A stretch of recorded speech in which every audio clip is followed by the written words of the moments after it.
think there's a connection between how you're feeling, physically, mentally, emotionally, and what you're able to achieve in the world, and what you give back to the world.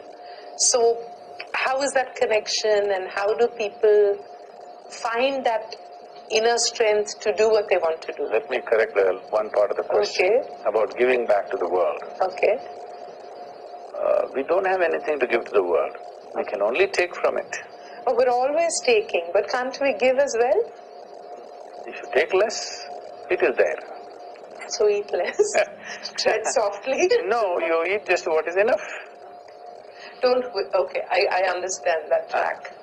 So what I'm saying is, people want to take excessively and then so we have give to back be little mindful of... because they're feeling guilty about what they have taken. It is not necessary.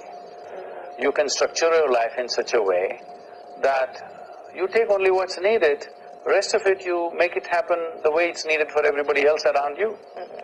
And you will still be very successful, and you will be loved for your success, not hated for your success, and life will be beautiful.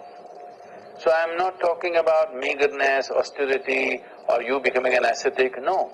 I'm saying, why this extra work of taking and giving back, I'm asking.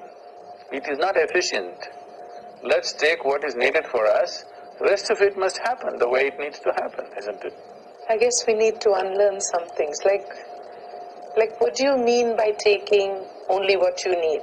Say maybe we need only 10 sets of clothes, why do we have cupboards full? Is it material, is it something else? A lot of people may be planning for 3 lifetimes, you don't know.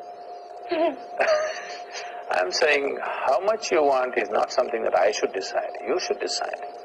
What makes sense to you? So just be comfortable with that. No. I'm not saying you must be comfortable with 10 pairs of clothes. No, that you find your level. You need 10,000, you have 10,000. But are you getting into this business of 1,000 or 10,000 compulsively, or is it your conscious decision that this is how much I need? If you just learn to handle everything consciously, you will not do anything more than what's needed.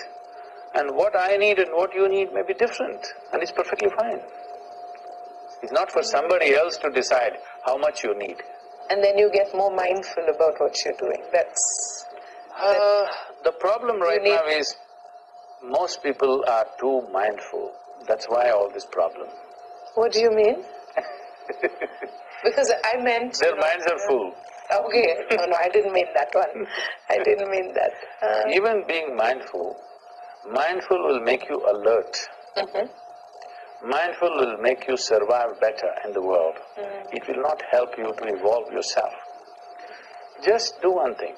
Every day at least do 5 minutes of something with total abandon. Abandon means mindless. Sing, dance, whatever. Whatever. I'm saying work mindlessly. I live mindlessly. I don't have a single thought on my mind. I just do what I have to do. So I'm not mindful about anything, I'm just totally mindless. And it works wonderfully well. If you're mindful, you may do things right, but you will be miserable in the end, believe me. Try and see. Try to do every aspect of your life, especially your personal life, mindfully. You will not know after some time why the hell am I doing this, because it will not be worthwhile. You do something with total abandon, it doesn't matter how small an act it is, it's still worthwhile.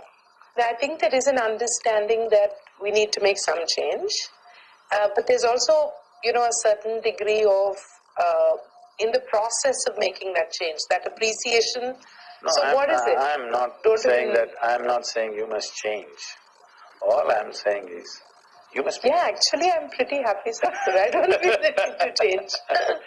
You must become a full-fledged… I feel quite pleasant. Every human being should become a full-fledged life. Okay. Right now, they have curtailed themselves in so many ways because they're being mindful. Of the boundaries that society taught us over a period of time. Mindfulness means what? Being careful, being cautious, being watchful about everything. You being a school teacher to yourself. Yes, that's so true. We got out of the school, we must get rid of the school teachers too. If a school teacher lives with you for the rest of your life, you don't The school teacher will transform themselves into your mother-in-law kind of status, you know.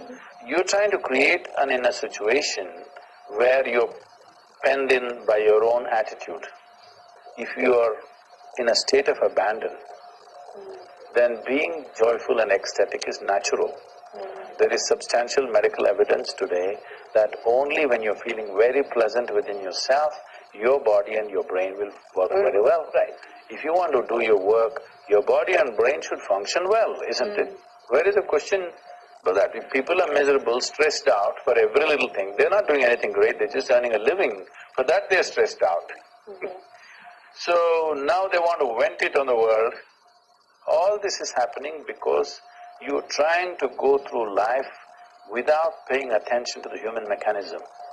And there's only one human mechanism that to which you have access experientially, that is this. The body. You don't have access to anybody else. Right. You don't have any way of experiencing anything outside of yourself. You all experience pain and pleasure, joy and misery happens within you. If you don't find access to it, then you take bits and pieces from everywhere and try to build a life of it. It's always a confusion, it's always by accident. When life happens by accident, there will be lots of things. Confusion. Yes. Yeah. So I'm saying, especially if you want to take a leadership position in the world, in any situation, whether it's home situation or business or country or whatever, the most important thing is, within yourself, you have taken charge of